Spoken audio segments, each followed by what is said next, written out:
All right, welcome back to the Lex Dynamic channel, and this is probably going to be the longest video that I ever make because it's a very complicated subject. And but I'm going to get right into it. What I wanted to provide people is a Jewish perspective on the conflict right now in the Middle East between Israel and the Palestinian people. And I know I'm not the only one to do this. There are plenty of Jews who have spoken out, plenty of Jews who come from many different perspectives. And as you can probably imagine, Jews do not share a brain. So when people say something like, well, the Jews feel this way about this, or the Jews feel that way about this, that's nonsense, right?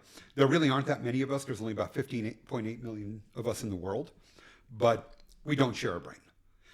And there are many different perspectives, and I'm giving you mine.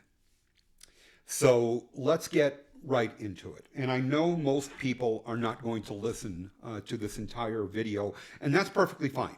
I don't have a problem with that. I completely understand that. It's going to be a long video. I don't listen to most YouTube videos. But if you do at least want to learn something, because I'm going to be talking about a lot of history, and you don't want just a 2-minute explanation of what's going on with Israel and Palestine, I'm going to give that to you. And I have a thesis here. In fact, I have two. There are two big points that I have here. Number one, a strong response after October 7th, 2023, at first, was absolutely necessary. Israel had every right at that point to defend itself. 1,300 of its people were killed.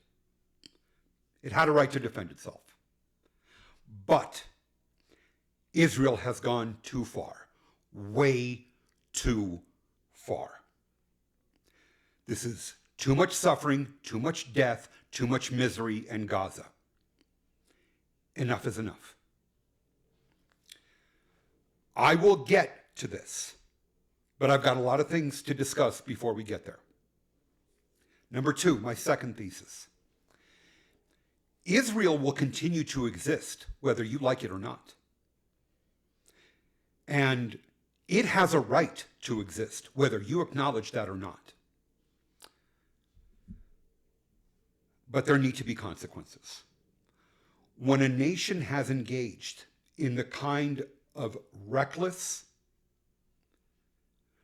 frankly evil kind of actions that it has engaged in against another nation, there have to be consequences. Nations have a long history of torturing one another, essentially. I mean, that is the history of the human species. That's what we do. But it's 2025 and there need to be consequences. Now, if you have a problem, and this is when I'm going to get into the history, okay? If you have a problem with me because I'm not 100% on your side, I don't care. I'm not into sides. I've never been a member of a political party. I'm never going to be a member of a political party. I'm not even a member of any organized group. I'm not a joiner. Okay? I think through things, and I think really long and hard about things. Slogans are not my thing. Bumper stickers are not my thing. Signs are not my thing. 28-word tweets are not my thing. I like to think through things. So if you have a problem because you're saying, well, this guy is against Israel and screw him, I'm not going to listen to this, go. And if you think, oh, this guy doesn't want to free Palestine and I'm not going to listen to this, go. If you are open-minded and you wish to listen, let's go ahead. Some important things to understand about me. Number one, I am Jewish. I don't practice Judaism. I have no talent for religion. I'm agnostic. The only time I set foot in a synagogue is like if I'm invited to a wedding. But I don't practice Judaism. But I'm still Jewish. That's the thing. That's a difference between other religions and Judaism is you are born into Judaism. And culturally, I take my Judaism very seriously. Religiously, I don't take any religion seriously, Judaism or any other religion. One thing that is very, very important to understand about us Jews, we look at everything through the lens of history because we have constantly been under assault. And I'm going to get more to this in a second, but when you have had, or you are part of a people that has had essentially 4,000 years of generational trauma, you are going to be more fearful that the next trauma is around the corner. You are going to be more defensive, and oftentimes you will be more firm in your convictions. My view on Israel has evolved many times over the years. It continues to evolve. My viewpoint on Gaza has evolved. I initially was very much in favor of what Israel was doing in Gaza, but that has very much changed. I am absolutely not in favor of it right now. But you have to understand that Jews look at the world differently, and really people who have experienced generational trauma will look at the world differently. And Jews are not the only peoples who have experienced generational trauma. There are plenty of people, and I think that people in groups who have experienced generational trauma will understand this. And as Jews, we believe we are always under threat because we are always under threat. The Holocaust wasn't that long ago. Anti-Semitism is very much with us. I see it all the time, and I'm going to make it clear. Criticizing Israel does not mean you're anti-Semitic. I'm not saying that. But goddamn, there are certainly a lot of people out there right now who are really, really comfortable expressing anti-Semitism. There are only 15.8 million of us, and that number is shrinking. There could have been more. We all understand why there are not more. We are always under threat. Doesn't matter whether you believe that or not. I don't give a damn if you believe that. I'm a Jew and I believe that, and every single Jew on the planet believes that. Observant or not, religious or not. You ask any Jew if we're under threat and they will tell you the exact same thing. We feel things differently than non-Jews. You know, it's not easy to become a Jew. There have always been restrictions. Remember that in Judaism, Judaism comes through the mother. If your mother is Jewish, you're Jewish. If not, doesn't matter what your father is. It's just the way it works. You can convert, but not everybody in Judaism accepts this. Only Reformed Jews really accept conversion. The Hasidic do not, the Orthodox do not.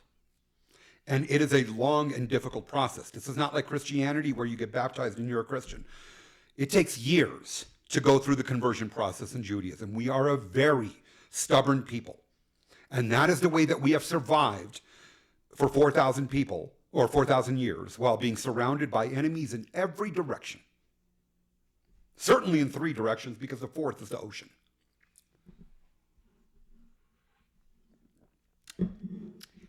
That being said, I am not a Jew first. I am a human being first. And as such, I am sensitive to the suffering of other human beings, and there is far too much suffering in Gaza. In that region, there is no question that Jewish Israelis have it much better than the people in Gaza who are suffering as badly as anyone else on earth right now. And I feel for them as a human being first. Regardless of my Judaism, I have a problem with what Israel is doing there. Another thing to know about me, I'm a former history teacher. I'm a civil rights lawyer right now, but for 10 years I was a teacher. And that is mostly what I read, is history. I look at everything through history, which makes sense because we are here because of our history. No one has arrived at any point in their life And no society has arrived at any point in its life without history. We are all products of our history, and that is why it is important to understand this conflict through history. To be clear, that does not mean that I am justifying what Israel is doing because of history. I do not. Again, I am making it clear that I am appalled and horrified by what Israel is doing right now, and I think Netanyahu belongs in a jail cell along with his cabinet. But history matters in order to understand things. So let's get through the history of this. And to be clear, even though I'm a former history teacher, I'm not a historian. I'm a hobbyist. I read history, a lot of it. All right, so there are going to be, I'm sure that there are people who know the history better than I do who will quibble with some things. That's fine. If you know it, you're probably right. I'm sure there are professional historians who will quibble with a lot of things. That's fine. Right? I'm giving you my best understanding of what has happened based on what I have read. And I have a lot of notes here. I have 7 pages of notes, and I'm only on page 2. Okay? All right, let's get into the history of how we ended up here. Because again, you cannot look at this in a vacuum. This stuff matters. And especially it matters to the Israelis and the Palestinians there, because everybody in that region looks at this through history. And I will say that the sides are ignoring history, and that is especially true more so of the Free Palestinian people. There are a lot of young people out there who are protesting and holding signs and have a valid point, but really don't understand a goddamn thing about the history. And they just think that Israel appeared and it's evil and stole everybody's land. That's bullshit, by the way. Okay? I will get into this land theft thing. It is a bullshit argument. And then think, okay, nothing else matters except what happens now. That's wrong. Jews and Israelis, and we are not the same. I'm a cultural Jew. I'm not an Israeli. I have no interest in living in Israel. I would like to visit at some point. Not even because I'm a Jew, but because I'm a big fan of history. And the Middle East is the cradle of civilization. And that is, when there's peace, one of the only places I can go to as a Jew with my face and not be under threat. I would like to go there at some point. But Jews and Israelis, we are not one and the same. And not all Israelis feel the same way. There are plenty of Israelis who are horrified by what Netanyahu's doing. But Jews and Israelis, we know the history. Many young people do not, and they don't care to learn it. And if you're just here to say what you're going to say and not learn the history, that's fine. That's not why I'm here. Okay. So let's start, and we're going to start 4,000 years ago. Boy, I just say that, and people think, "Oh Jesus, how long is this going to take?" I'm going to zip through things pretty quickly. Okay, I would like to, if I can, keep this under an hour. There are 5 major religions. Judaism and Hinduism are the 2 oldest of the major religions. We don't know which one is older. There's really no way to determine that for sure. I'm sure there are plenty of Hindus who are going to say Hinduism is the oldest, and plenty of Jews who are going to say that Judaism is the oldest. We do know that these are the 2 oldest major religions. There's another religion, Zoroastrianism, came from Persia, or modern-day Iran, that actually may be older than both of them. We don't know for sure, but it's not considered one of the major religions. I've met a couple of Zoroastrians, very interesting folks, by the way, and just an interesting belief system. In any case, as Jews, we've been around for 4,000 years. So let's go right now with this stolen land thing. We are the native population of Judea, or Israel, or Palestine, or whatever you want to call it. Before the concept of a Palestinian even existed, we were there. Before Islam, okay, in fact, 2,700 years before Islam, or 2,600 years, we were there. We are the native population. Everyone speaks of the importance of protecting native populations, which I agree with. We are the native population of that area. Don't get it fucking twisted. And I don't give a shit what anybody else says. Historically, that is our land. We originally were not white. You see me with my white skin. Many still aren't white. What are Jews? We are a Semitic people. What is a Semite? It is not just a Jew. It is an Arab as well. It refers to a language group. Arabic is a Semitic language. Hebrew is a Semitic language. Aramaic, which Jesus spoke, was a Semitic language. What do Arabs look like? That's what Jews looked like 4,000 years ago. Why are so many of us white right now? Because we were driven out of our homeland by everyone. What modern Arabs look like is probably what Jesus, who was a Jew, looked like, and what other Jews look like. We were not white people, and plenty of us still are not.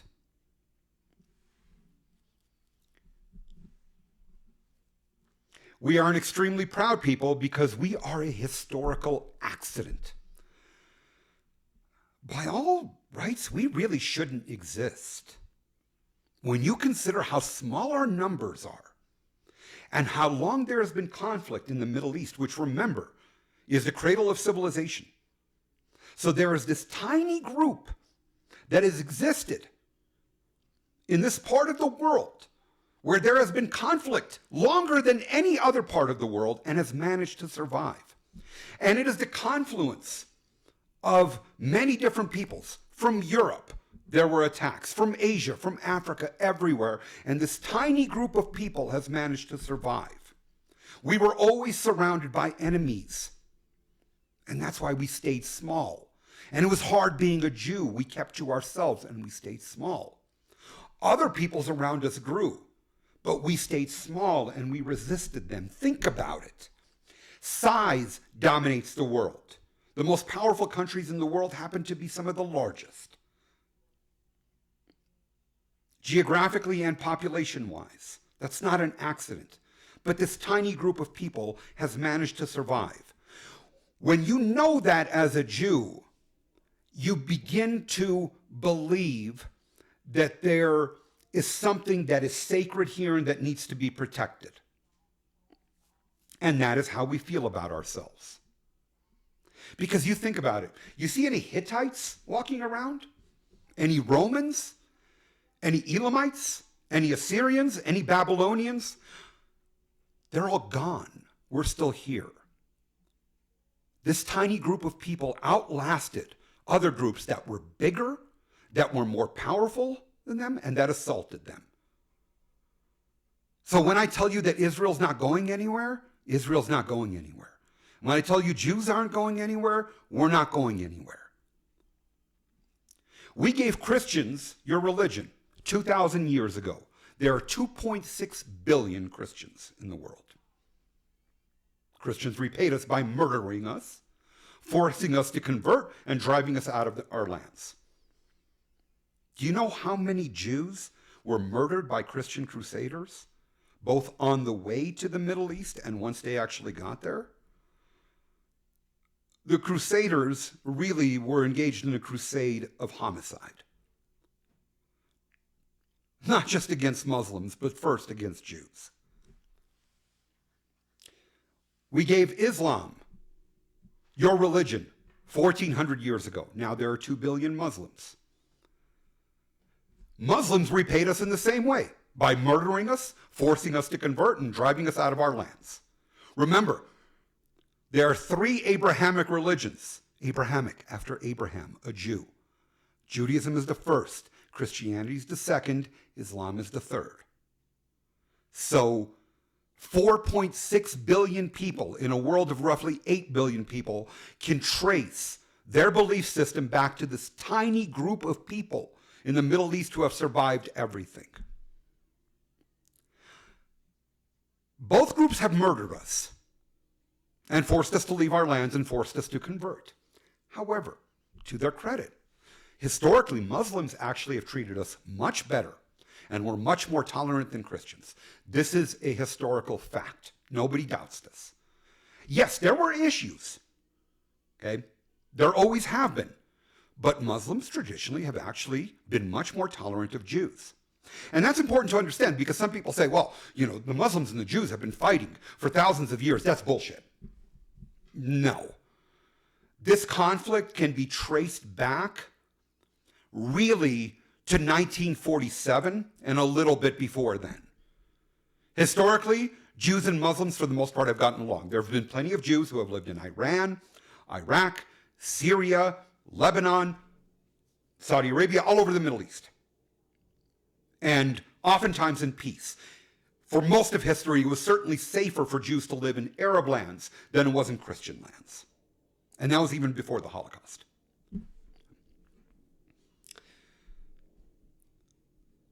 However, the Holocaust was certainly not the first time that Jews were murdered in large amounts. Far from it. There is the word pogrom.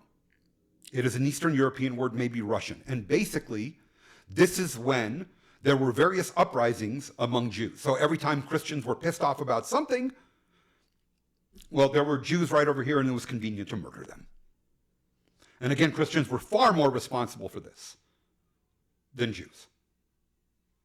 The European country that has the longest history of Jews is Spain.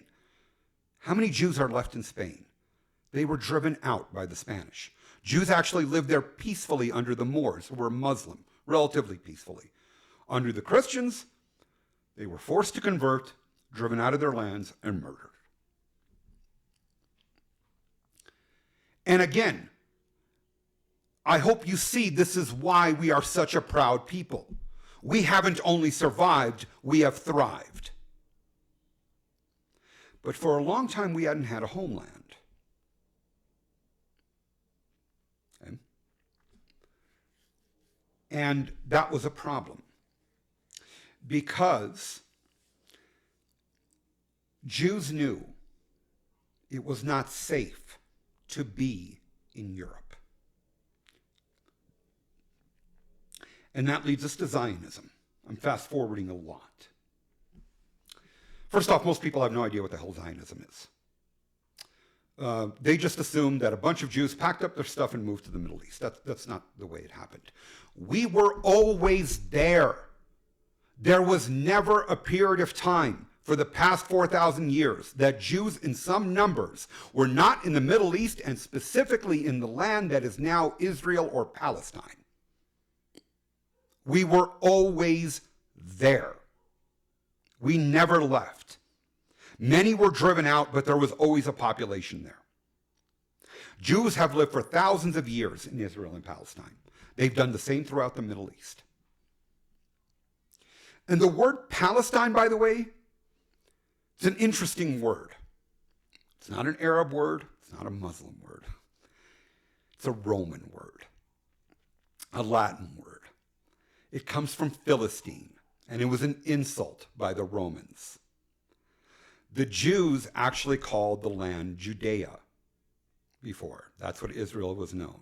Judea, the land of the Jews. The Romans renamed it Syria Palestinia because the Philistines, whom the Jews also outlasted, were also there before, and the Romans were angry at the Jews for an uprising in the year 132 AD. And the Romans are like, okay, well, screw you. We're not even going to call your land by its name anymore. We're going to rename it after these other people. And from Philistines came Palestine, but again, the Jews never left.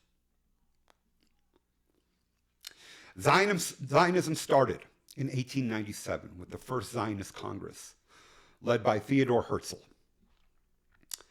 Herzl was a fascinating character, by the way. And the Jews, see what was happening in Europe in the late 1800s. Remember, Jews were always mistreated in Europe and murdered in Europe. But what was happening in Europe in the late 1800s is that there was this rise of nationalism. In other words, we are us and you are the other and you are our enemy. And the Jews never had any kind of homeland in Europe. And there was this belief that we have to leave Europe in order to be safe. We are tired of being murdered. We are tired of the pogroms. And where do they want to go? To the Middle East. They were actually safer again, in Muslim lands. So don't buy this notion that Muslims and Jews have always been enemies. That's nonsense. Now, Herzl wanted to move European Jews to Palestine at that point for two big reasons. One, because it was the ancestral homeland of the Jews. The Jews never stopped believing that that was their homeland. Two, because of rising nationalism and anti-Semitism in Europe. He thought Jews were at risk, and 40 years later, he would be proven catastrophically correct. At that point, that land was controlled by the Ottoman Turks, who had controlled it for hundreds of years. Now, the Ottoman Turks were interesting because they were Muslims, but they also had a level of tolerance. Now, again, this is not to say that they were perfect, okay? I mean, they did plenty of murdering. We're talking about, and that's what people do to one another. Everyone does plenty of murdering in our species. We're a fucking terrible species. But the Turks knew that they were in charge of a very large swath of land, partially in Europe, partially in Africa, partially in the Middle East. They knew that they would have to have a certain level of tolerance in order to operate that land. And they were tolerant. And then the Jews started moving back in 1897. And here's the thing, and this is something that many people don't understand. It's not like the Jews just started moving back to the land and stealing it. Okay, what do you think? They were coming in there and just driving Muslims out? No, they were buying it. The Turks who were administering it and the Muslims who were living there were willingly selling land to Jews. I mean, think about it right now. Okay, in the United States, what do? Someone comes to buy your land. Let's say a Muslim wants to buy my house. Great, buy the house. You want to bid the most? Okay, it's yours. A person from China wants to buy my house. Great, buy the house. I don't give a damn. Okay, I'm trying to get the most amount of money I can for whatever I have. And that's the way that folks over there looked at it too. And the Jews were already there, and more of them moved back there under Zionism, and they lived peacefully, relatively, under Turkish rule. And it's not like the Jews were rich. It's not like they came there, okay? There's this old thing all the time. Oh, Jews were all bankers and were rich and all this shit, okay? And if you believe that, fuck you, by the way, okay? Jews really didn't start developing any kind of economic power until the past 100 years or so, and even less than that. Actually, it was post-World War II that we started really generating economic power, and that's because we have always been people of the book. We've always been educated. That was always a big thing in Judaism, because that was the path to survival. We couldn't fight you because you were bigger than us. We couldn't conquer you because you were bigger than us. But we had knowledge. And education is the path to success. Jews have understood that for thousands of years. No, Jews were not rich. Think about it. They were coming literally from ghettos. You think a ghetto exists in New York or St. Louis or Los Angeles? Ghetto. It's a fucking Italian word. It came from Europe. Jews were actually put into ghettos. They were separate places partitioned off for Jews in European cities where all the Jews lived. And they were in poverty, they were run down, and they lived worse than their neighbors in Europe. That was a ghetto. But Jews fused their resources together and were able to buy land in the Middle East. And they were living relatively peacefully. When did the problem start? 1917. That was the Balfour Declaration. It was named after British Foreign Secretary Arthur Balfour, who expressed support, quote unquote, for a national home for the Jewish people in Palestine. Now understand something. It's not like Arthur Balfour and the British just woke up one day and said, boy, we really love the Jews, we want to give them a homeland. That did not happen. Right? That's not at all. Europeans were incredibly anti-Semitic. And they wanted Jews out of Europe. The British were no different. Yeah, there was some sympathy, but no. Okay, that was not the driving factor. This is realpolitik, real politics. It's the politics of power. That's what real politics is, the politics of power. The British were anti-Semitic like the rest of Europe, and the British wanted support also for establishing the Suez Canal in the region for shipping. Let's not get it twisted. Britain had this land because they took it from the Turks, who had been declining at that point for decades, and then the final stake in the heart of the Ottoman Turks was their collapse after World War I. So we know in 1917 there is at least this commitment from the British to eventually have a homeland for the Jews in Israel, in Palestine. But it's not as though the British said, oh, we're gonna go there and all the Jews are gonna be there and all the Muslims are gone. It was never like that. Just because you have a homeland for the Jews doesn't mean that you don't have a homeland for others. The British never actually said that, and that's an important distinction. But things were still even relatively peaceful in the intervening years between 1917 and then the beginning of World War II. The Holocaust happens, and many Jews left Europe. Most did not. Most European Jews were slaughtered. 6 million of us. And the Jews concluded, after World War II, something they knew all along, which is they could never be safe in Europe. And they really believed at that point. I mean, think of it. 6 million of your people are killed. Do you really think you're going to be safe in this part of the world? You blame the Jews for leaving? There's a reason there's only 1.3 million Jews in all of Europe.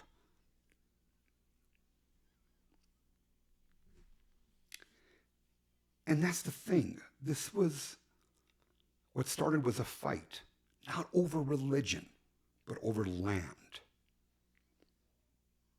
And that's something that has continued. Let's see, there was a solution in 1947. The United Nations existed at that point. The United Nations, the lawful international body, they had a recommendation. Let us split this land between the Jews and the Palestinians. There are Jews here, Palestinians here. And you know what the Jews did? They agreed. Said, fine. There's your two-state solution. Jews here, Palestinians here. The Palestinians didn't accept it. That is very important because people talk about international law. The Jews followed it. Don't tell me all the time, oh, the Jews are such international lawbreakers. There was a solution in 1947, and the Jews said yes, and the Palestinians left. Not all of them left. In fact, 1.8 million Muslims still live in Israel, peacefully, I might add. And what did the Palestinians do at that point? They went to war, and they lost. That should have been the end of it. You were given a deal. You turned down the deal. You went to war. You lost the war. That's it. The matter is resolved. It's like anything else. You try to make a deal, great. If you make the deal, it's settled. If you don't make the deal, you one up, right? You go to a fight or you go to a courtroom. But the moment that the fight is done or the lawsuit is done, it's fucking done. It's done. That should have been the end of it. But it wasn't. Oh, you say, but it's not fair. Fairness has nothing to do with this. Are the rules different for Israel than they are for everyone else because we're Jews? Because we're grossly outnumbered by Muslims? There's 15.8 million of us and 2 billion Muslims? Do the rules apply to the United States? Oh, well, the United States didn't steal land from anybody, really. The fuck does the United States have a history of doing? It's not that long ago either. Israel was formed in 1948. What happened from 1846 to 1848? The Mexican-American War. We took Texas from Mexico.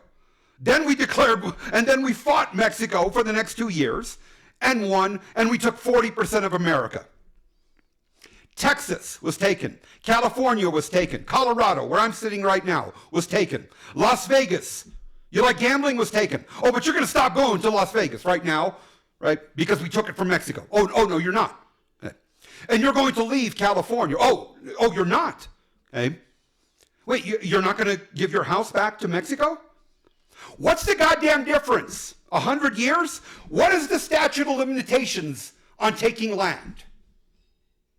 And by the way, the United States, okay, Americans, Europeans, had no history here for the longest time. Jews have had a claim to this land for 4,000 years. But they don't get to keep the land because they're Jews. But you get to keep your fucking house in 40% of the United States. Because what we did in Mexico was A-okay? That doesn't make any fucking sense.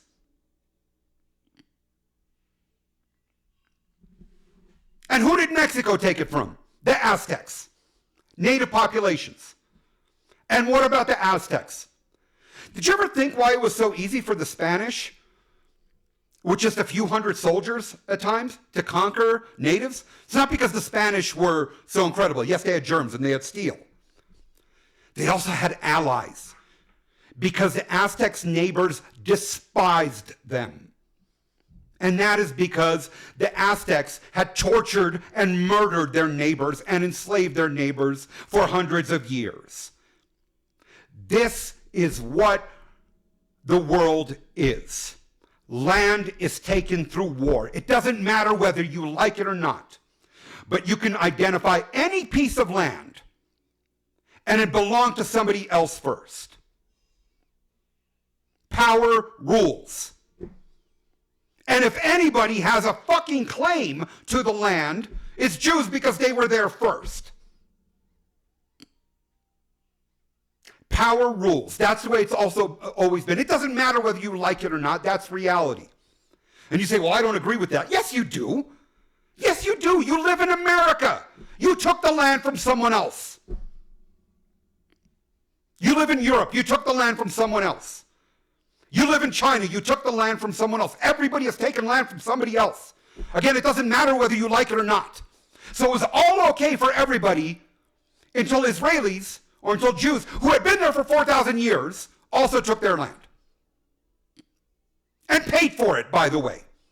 And had a peace agreement that they agreed to, and then the Palestinians left, declared war, and lost the war.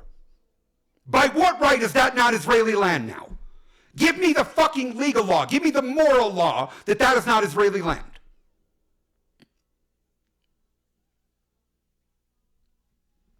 Again, Israel followed the law. They were the only group of people there who followed the law.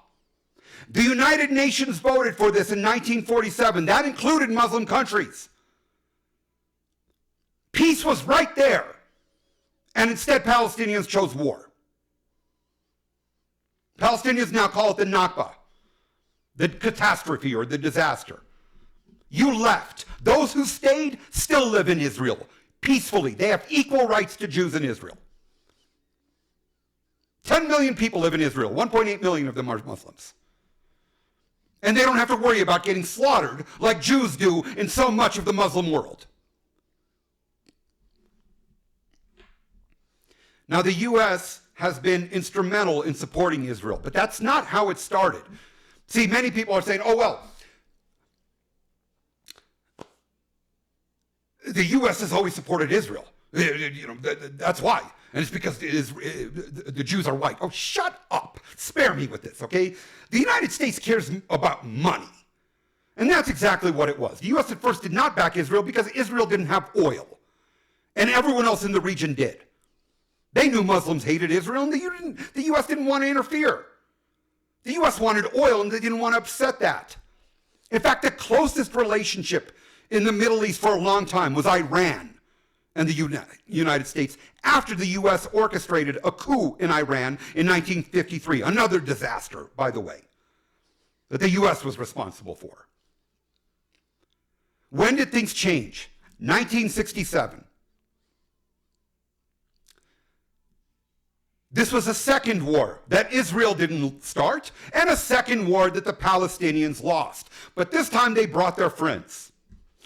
1967 was the Six-Day War in which Israel fought Egypt, Syria, Jordan, Iraq, and Lebanon. 5 countries. Wiped them all out in 6 days. They lost. This is the second war you lost. And you know what happens when you lose war? You lose land. There are consequences for a war that you did not start. This isn't Russia invading Ukraine, taking something that doesn't belong to it. Israel is here. They're living peacefully at that point for 20 years, and they get invaded. And don't tell me about the particulars of the Six-Day War, how Israel started. No. All of these countries were lining up against them on their borders. Israel struck. What the hell were they supposed to do? Wait until they actually crossed the border? Everyone agrees, including the Muslim countries, that they started the war in 1967. Israel then takes 3 other pieces of land besides Israel proper. The Golan Heights, the West Bank, and the Gaza Strip. That should have been the end of it. You go and invade a country, you get your ass kicked, you lose the land. It's really simple. It's like going to a lawsuit. 2 people arguing over a piece of land. One person sues the other, loses the lawsuit, you lose it. Okay, whatever you were arguing for, you don't get it. That's law. Stop telling me about how Israel is always violating international law. But Syria still claims to own the Golan Heights. What? Huh? You start a war, you lose, and you claim, oh, well, but we still want our land. Why? Why are you entitled to it?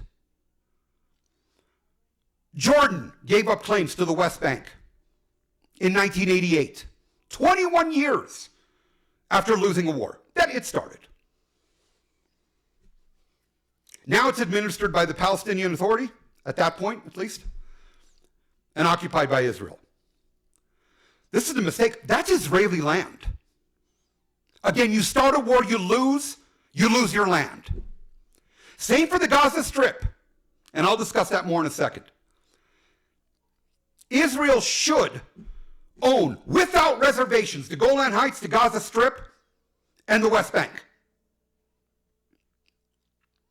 But barely any Jews live in the Golan Heights, only about 30,000. Syria still claims the land, a land that it has no right to. 0 Jews live in Gaza. There are settlements being built in the West Bank. The UN says that violates international law. By what? Jesus Christ. The UN said Israel can have had a peace agreement before. The Palestinians walked away from it. Then they declare war. They lose the war. They said, no, it's still not your land. You can just go and declare war against Israel without consequence. And in 1967, that's when terrorism begins against Israel. See, because that's the thing. If you don't win the war, 5 countries against one tiny country, at that point, right, you just start terrorism. Bear in mind that Israel didn't start this war, and they didn't engage in any kind of terrorism. They weren't going and destroying Palestinians at that point, or Syrians or Egyptians. They were the victim. And then they become the victims of terrorism. But Israel has no right to defend itself? What country doesn't have the right to defend itself against terrorism? What country doesn't have the right to defend itself against terrorism? Every country defends itself against that. Then there was a third war, 1973, only 6 years later, the Yom Kippur War. Another war Israel didn't start, and that Israel won in 19 days. This time against 12 countries. There were 2 main countries that were fighting, Egypt and Syria, but then they brought 10 other armies as well. They lost, more terrorism follows. Again, Israel doesn't have the right to defend itself. You know, at some point Israel thinks, you know what? We've got problems here. Syria is an enemy. We need a buffer. What's the buffer? The Golan Heights. Jordan is an enemy. We need a buffer. What's the buffer? The West Bank. Egypt is an enemy. We need a buffer. What's the buffer? The Gaza Strip. Israel won these lands through war, and then they're being victimized by terrorism and they don't have a right to defend themselves? Explain that to me. Justify that to me. Explain it to me like I'm a fucking 4-year-old. Nevertheless, Israel signs a peace treaty with Egypt in 1979, the Camp David Accords. Israel withdraws completely from the Sinai Peninsula, all Egyptian land. Israel signs a peace treaty with Jordan in 1994. Jordan acknowledges Israel's right to exist 45 years later, almost 50 years later. How nice of them. Those peace treaties, by the way, that have held. Egypt and Jordan have had no issues since. The Abraham Accords in 2020 with the United Arab Emirates, with Bahrain, Sudan, and Morocco. Israel gets along fine with most Muslim nations. Israel does not have a battle with the Muslim world. Don't tell me that Israel is incapable of making peace with Muslims. It has plenty of peace with plenty of Muslim countries. It was on the verge of doing so with Saudi Arabia until October 7th. But you know what those other countries don't do? They don't commit terrorist acts in Israel like Iran has always done and supported. Iran is a huge part of the problem here, and I'll get to that in a second. There was more peace later. 1993. The Palestinian Liberation Organization, PLO, which at that point was in charge of the Palestinians in the West Bank and Gaza, now it's called Fatah, admits that Israel has a right to exist. Again, 45 years later. Nice. Thank you for telling Israel that it has a right to exist after it's whipped your ass 3 times in wars that you started. 1995. There's a framework for Palestinian self-government. That's good. I want the Palestinians to govern themselves. We're supposed to have peace, right? We don't have peace. There's an uprising in 2000. That's the second intifada, the uprising against Israel. This is after Israel has already given up land and made concessions. And in fact, even after 2 uprisings, intifadas, Israel leaves Gaza. Jews used to live in Gaza. In 2005, Israel voluntarily withdraws. Tell me how many countries do this? After winning 3 wars, easily, the last 2 in a combined 25 days against multiple countries, and putting down 2 uprisings, Israel gives back more land. And this is years after years of terrorist attacks. What is Israel supposed to do? You want peace with certain countries, we're giving you peace. You want land, we're giving you land. You want us to leave more land, we're leaving land. What do you want us to do? Give me the legal or moral theory that says Israel is not the rightful owner of the land. In fact, all land, Israel proper, Golan Heights, West Bank, and Gaza. But I don't want Israel to have the Golan Heights, West Bank, and Gaza. Keep it. But it has a rightful claim to those places. But there are very few Jews in the Golan Heights, relatively few in the West Bank compared to Muslims, and 0 in Gaza. Israel is a population of 10 million people. Again, 1.8 million are Muslims. They have the same rights as Jews. They are descendants of those who stayed in 1947. The Jews have nothing in those other 3 pieces of land that they have rightfully taken and given back. Since 2005, there have been no serious peace talks. That's 20 years now. Why? Plenty of blame to go around on both sides. Yitzhak Rabin was the Israeli prime minister who had negotiated some peace with the Palestinian Liberation Organization. In 1995, a right-wing extremist assassinated him. Rabin was serious about making peace. And at that point, actually, so was PLO leader Yasser Arafat. In 2000, we have the Camp David Summit hosted by Bill Clinton and joined by Ehud Barak, who was the Israeli prime minister at the time, and Yasser Arafat, who was the leader of the PLO. It is widely recognized that these were the last two leaders of their respective countries who legitimately wanted and worked for peace. The current leadership of Israel does not, and the current leadership of the Palestinians, insofar as that leadership even exists, does not. It is unclear exactly what happened to have things fall apart, but a big sticking point was the status of Jerusalem. Jerusalem is a place that is holy to both religions. Historically, Jerusalem is a Jewish city. There's a new book about this peace process called What Killed the Two-State Solution, written by an American and an Arab peace negotiator who were there. I plan on reading it soon, but we've never really been clear about what happened in 2000. We do know that there's that uprising in 2000. We also know that it cost Ehud Barak, who was the last Israeli prime minister serious about making peace, his job as Israeli prime minister.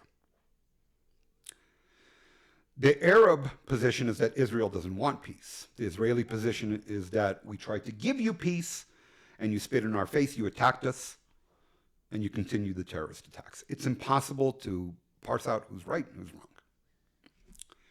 Ehud Barak, by the way, is a very interesting character. He's still alive. He despises Netanyahu. He thinks peace can still be made, and he thinks that Netanyahu is the single biggest barrier to peace in the Middle East. I agree with him on all three counts. Listen to Ehud Barak talk. He does not talk at all not like Netanyahu. He still very much believes in peace. After peace falls apart, the Palestinians dig in, the Israelis dig in. Arafat dies in 2004. Mahmoud Abbas succeeds him. He's been in power for 21 years. The PLO is now Fatah. Mahmoud Abbas, also known as Abu Mazen, is corrupt, unpopular, incompetent, and essentially a dictator. There is no democracy for Palestinians. In 2005, Israel still leaves Gaza. This is very important. They have nothing, no reason to leave, but they leave. They said, this is your land. In 2006, there are elections. Abbas's Fatah party has control in the West Bank, but Hamas wins in Gaza. There's not been a single election since. This is almost 20 years now without elections. Again, no democracy there.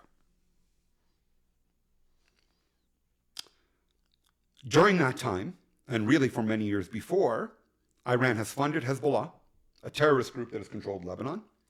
They have funded Hamas, another terrorist group. Hezbollah, Hamas, and Iran all believe Israel has no right to exist. How do you make peace with someone who believes that you have no right to exist? How do you do that? I mean, I have a lot of problems with Netanyahu, a lot of problems. And I have a lot of problems with how resistant to peace many Israelis have become. But in one respect, they do have a reasonable position. If you don't believe that I have a right to exist, how can I trust you? What piece of paper that I sign with you will have any meaning? The Jordanians don't believe that about Israel. The Egyptians don't believe that. Hell, even the Syrians don't believe that right now. The Saudi Arabians don't believe that. This is Iran and its proxies, its terrorist proxies. And who do you make peace with? Abbas? Mahmoud Abbas he's in power, but he has virtually no popular power. He is incredibly unpopular, and he's in his 90s in the West Bank. Whoever is running Hamas, how do you make peace with them, with a terrorist organization that just killed 1,300 of your people? Iran? Fucking Iran? Since day one, the Iranian leadership's primary goal has been to destroy Israel. The Ayatollah Khomeini, when he took power in 1979, said this. They exist primarily to destroy Israel. And the thing is, as one side has dug in its heels, the other has done that as well. There used to be more support for peace among the Israeli population than there has been recently.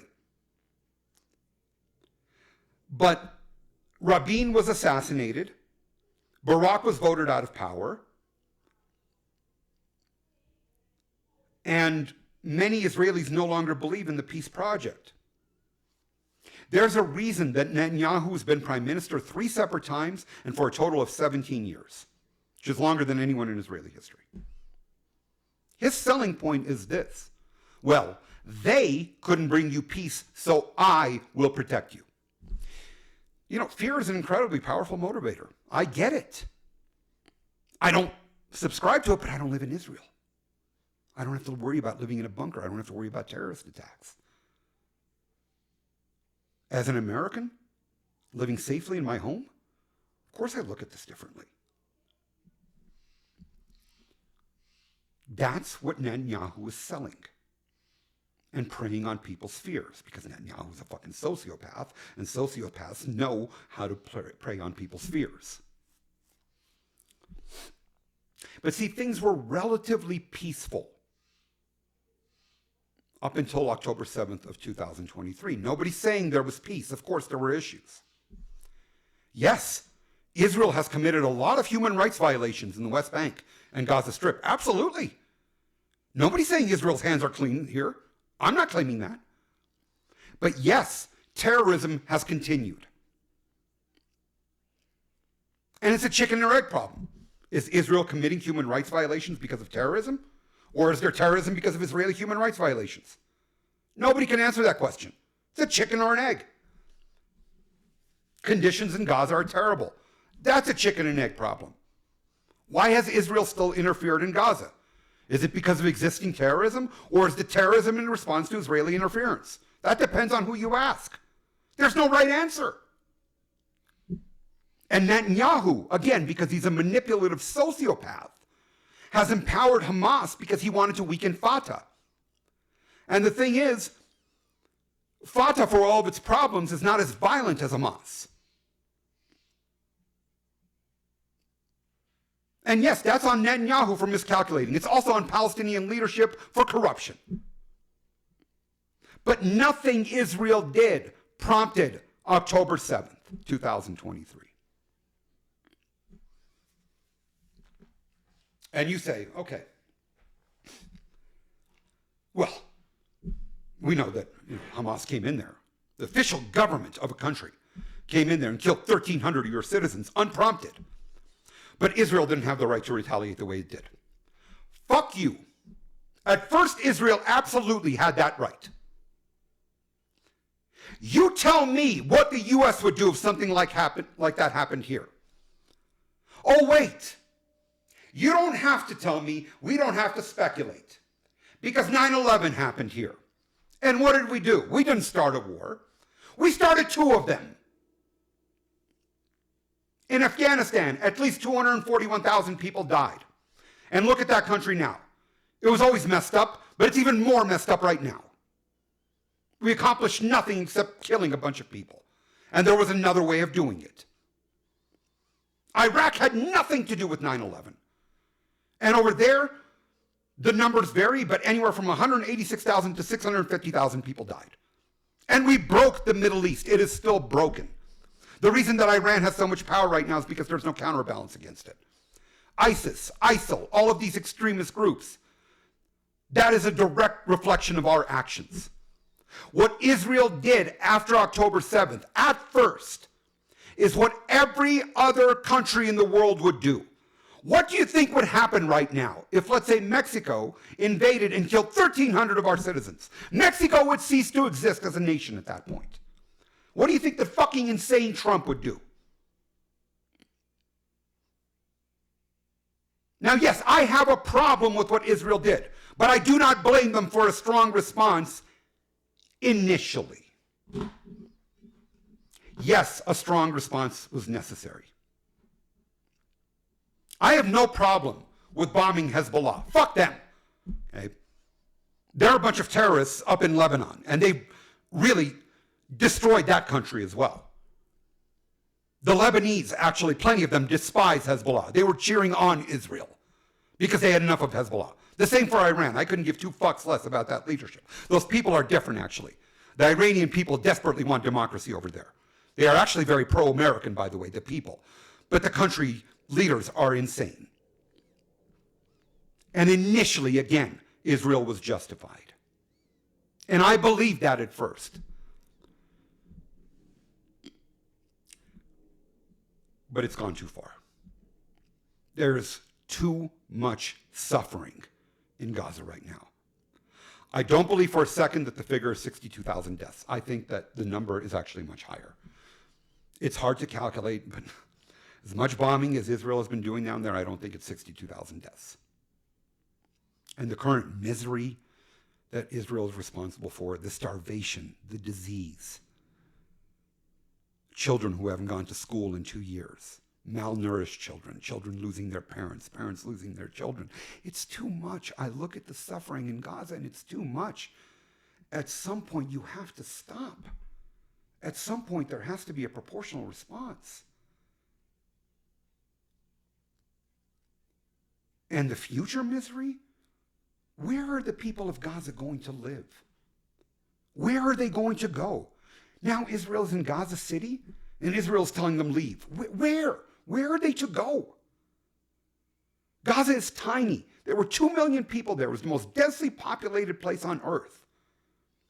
And Israel knows that by bombing it, that they're killing tens of thousands of people, and they're still doing it. And things will only get worse. Netanyahu doesn't even pretend to be a protector now. He's a destroyer. He's a war criminal and a sociopath. And now it will only get worse because he has a very powerful argument. We gave them their land and they still murdered us. So the only way to deal with these people is by murdering them. I don't agree with that, but a fearful people will accept that sort of thing. I mean, think about the crap that Trump promised people in America, and we voted for a person that we know is a sociopath. The Israelis are at risk every day in their lives, so they have a sociopath. Fear is an incredibly powerful motivator. It is the most powerful motivator. Don't believe the shit that you see in the movies. Oh, love conquers all. It's the most powerful thing. No, fuck no. Fear. Fear is what drives so much of what human beings do. But this is too far. And destroying Hamas? Netanyahu says he can destroy that Hamas. Stop it. Okay, stop. You're not destroying Hamas. You don't destroy an idea. And Netanyahu knows that. It's not like you're going to find the last member of Hamas and bang. And that's it. And we never have to worry about them again. It doesn't work that way. Someone else will come up in their place. Someone has to still run Palestine. And you know what? The people of Palestine are going to... This isn't returning to normal. If peace was made today, you think things return to normal in a year? In 10 years? In 20? You don't recover from this. The people in Gaza are furious, and they have absolutely every right to be. Wouldn't you be? And the world despises Israel now and doesn't trust them, and I understand why. As a Jew, I understand this. When you go this far, when you operate a war without limits, this is what happens. The world has every right to be angry at you. And the people of Gaza have every right to be angry at you. And there will be more terrorism in the future. And I'm not justifying it, but I understand it. I mean, for Christ's sake, if you are a 6 or 7-year-old right now growing up in Gaza and you've lost both of your parents and you're hungry and you don't know where you're going to sleep at night, you think you're going to end up growing up happy? Of course you're going to be radicalized. Of course you're going to join a group like Hamas. How the hell is that supposed to lead to peace? I understand. There's nothing but misery in Gaza right now. And it is Israel's fault at this point. I know what Hamas did. I don't blame the Palestinian population for Hamas. I've never blamed them. You know, there are a lot of people, and not just Jews, who say, oh, well, you know, the Palestinians are responsible for what Hamas did. I don't believe that the people are. Okay, this was a very poor area. There were no elections for 20 years. It's not like they were in love with Hamas, and they're like, oh, the Palestinian people are protecting Hamas. No, they weren't. They're just trying to get by. They're just trying to survive from day to day. Hamas did this. Their leadership exists in Turkey, in Qatar, in Saudi Arabia, and all other parts of the world. Many of them are millionaires. And they orchestrated this against Israel. And a strong response was necessary, but it also could have been kept to Hamas. This could have been a police action, not an all-out war. And this could have been the kind of thing where you still conduct yourself in a humanitarian way. And said, you know what, we're going to drive out Hamas, and we're going to bring democracy here. We're going to have elections. And the Palestinians probably would have supported this. I don't know if Palestinians who were cheering on what happened on October 7th, I think they were terrified after this because they knew what was coming. And it came.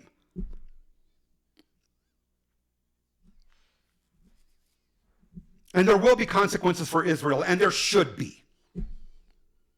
This is barbarism. This is barbaric. Israel will exist, and it should. But just as Netanyahu is claiming that he's doing this to ensure that nothing like October 7th happens again, the world needs to do something to ensure that Israel never does this again. We've been told for years that Iran was the biggest threat in the Middle East. I'm sorry. As a Jew, I will say this. Israel is the biggest threat right now in the Middle East. They are the greatest destabilizing force in the Middle East. In Syria right now, there's a guy who's actually trying to build a government, and it is really hard, really hard. And what is Israel doing? They're bombing Syria. Why? You have a chance for peace. But because Netanyahu is a goddamn sociopath, this is what's happening. Why is Israel bombing Qatar? A response has to be proportional. This was not. Even above proportional, slightly, but this is completely out of whack. I mean, I read the stories and I see the pictures in Gaza, and as a Jew, I am ashamed. How do you explain this to people? How do you explain what your people are doing to another people? We were the victims for thousands of years, and now we are the perpetrators of violence and misery and death.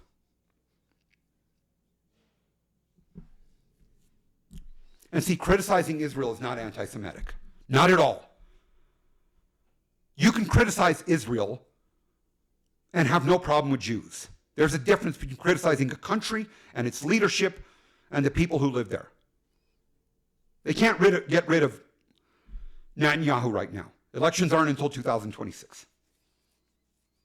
And I will tell you, being Jewish doesn't mean the supporting everything Israel is doing. I'm not blind to that. I'm not blind to humanity. I hear this from my Jewish friends. You have to support Israel. No, I do not. I have to support the idea of Israel. I have to support Israel at large. I do not have to support everything that Israel does.